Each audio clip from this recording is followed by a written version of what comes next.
नमस्कार, सभी देशवासियों का स्वागत है। मैं अशोक जरोटिया। कतर में जो हमला किया था इजराइल ने, उसके बाद वर्ल्ड के तमाम इस्लामिक देश इकट्ठे हो गए थे दोहा में मीटिंग की इजराइल के खिलाफ। अभी इजराइल के खिलाफ एक्शन लेंगे और इकट्ठे होकर एक्शन लो, इकट्ठे होकर लड़ो और इजराइल को बिल्कुल बर्बाद कर दो। और ईरान ने इस मीटिंग में यह भी कहा कि नाटो की तरह से इस्लामिक देशों की अलग से एक फोर्स बढ़ा दो और इजराइल को तबाह कर दो। लेकिन उस मीटिंग में किसी तरह का कोई नतीजा नहीं निकला। वो मीटिंग थी, 57 जो इस्लामिक देश बैठे थे उस मीटिंग में, बेनतीजन रही और मीटिंग खत्म होगी। क्योंकि इस मीटिंग में सब आप अपने स्वार्थ को देख रहे थे और पब्लिक प्लेटफॉर्म पे तो दिखावे के तौर पर इकट्ठे दिखाई दे रहे थे, लेकिन अंदर से उनके सब आप अपने निजी स्वार्थ जुड़े हुए थे। अजरबैजान है ना, इजराइल को तेल बेचता है और इजराइल का जो टोटल तेल है उसका 60% इजराइल अजरबैजान से खरीदता है। उसका अपना स्वार्थ जुड़ा होगा। अगर उनका तेल खरीदना इजराइल ने बंद कर दिया तो भूखा मर जाएगा अजरबैजान। इसी तरह जो टर्की है, टर्की भी सार्वजनिक मंच पे तो निंदा कर रहा है, अगर कतर पर हमला गलत किया है, ये वाह वो वाह, लेकिन 120 बिलियन डॉलर का कारोबार करता है इजराइल के साथ में टर्की। इसी तरह यूएई है, ने 2020 में इजराइल के साथ समझौता किया था और इजराइल अपने जो पेट्रोलियम का 10% तेल है वो यूएई से खरीदता है। इसी तरह से मिस्र है, वो प्राकृतिक जो गैस है मिस्र इजराइल को बेचता है।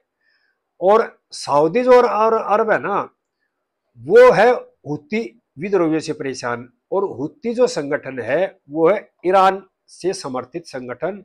और हुती जो संगठन है वो यूएई पे भी हमले करता रहता है और यूएई हुती से परेशान है।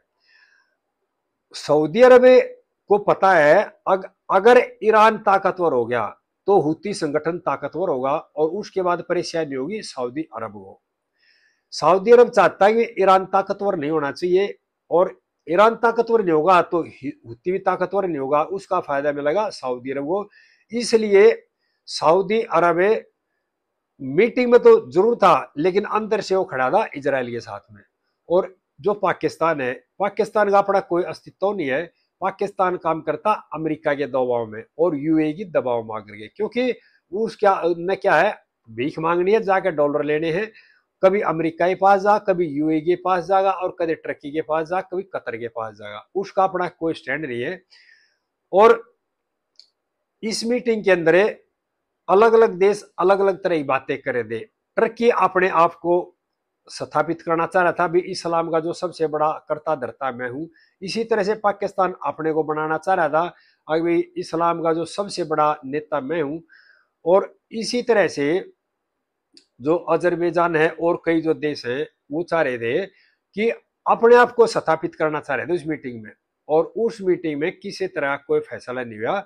क्यों फैसला नहीं हुआ? क्योंकि सब ये अपने स्वार्थ जुड़े हुए हैं। ये जितने भी देश हैं ये तेल बेचते हैं इजराइल को, अमेरिका को और कई अन्य देशों को। इनसे अगर तेल लेना बंद कर दिया इजराइल ने, गैस लिए खरीदनी बंद कर दी और कारोबार करना बंद कर दिया तो ये भूखे मर जाएंगे, इनके पास कुछ नहीं बचेगा। और यही कारण था कि जैसे इजराइल ने कतर के ऊपर हमला किया और हमला करने के बाद तमाम इस्लामिक देशों ने एक तरह से इकट्ठे होकर दुनिया को दिखाने की कोशिश की कि ये हमला है, ये कतर पे नहीं है, ये इस्लाम पे हमला है। और ईरान कहने लगे अभी नाटो की तरह से अलग से एक फोर्स बनाएंगे, इस तरह की बातें कर रही। लेकिन इसमें किसी तरह कोई समझौता नहीं हुआ और किसी तरह की एक राय नहीं बनी 57 देशों में और मीटिंग अपने आप खत्म हो गई है। आगे भी इस तरह है, क्योंकि जो कई देश है ना वो नहीं चाहते आतंकवादियों पालना। और कई देशों ने जैसे मलेशिया वगैरह है उन्होंने इसका विरोध भी किया है, भाई कतर जो क्यों पाल रहा है।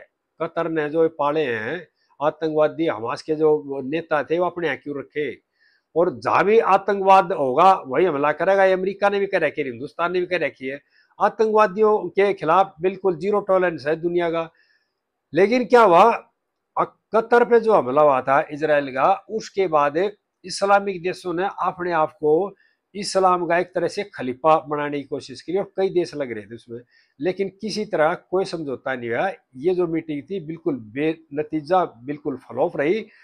और इजराइल ने पिछले एक हफ्ते के अंदर अंदर ही इकट्ठा मोर्चा खोल रखा 6-7 मुल्कों के ऊपर, यानी कि कतर पे भी, ट्यूनिशिया पे भी, यमन पे भी, लेबनान पे भी।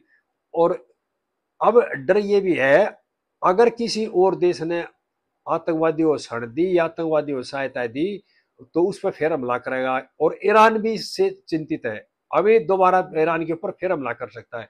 इसलिए ईरान ने यह सुझाव दिया था कि भाई इस्लामिक देशों के एक अलग नाटो की तरह फोर्स बना लो, वे जिस पर भी हमला हो तो उस इस्लाम पर हमला माना जाए और उस देश के खिलाफ इकट्ठे हो सभी लड़ेंगे। लेकिन ये मीटिंग बिल्कुल बेनतीजा रही। क्यों? क्योंकि इनके अंदर ही खोट है, ये शांति से नहीं रह सकते और इनके अंदर ही खोट है। और इजराइल एक तरह से नेतन्याहू ने क्लियर फंडा कर रखा, दुनिया को बता दिया कि मैं हमास को बिल्कुल नहीं छोड़ूंगा।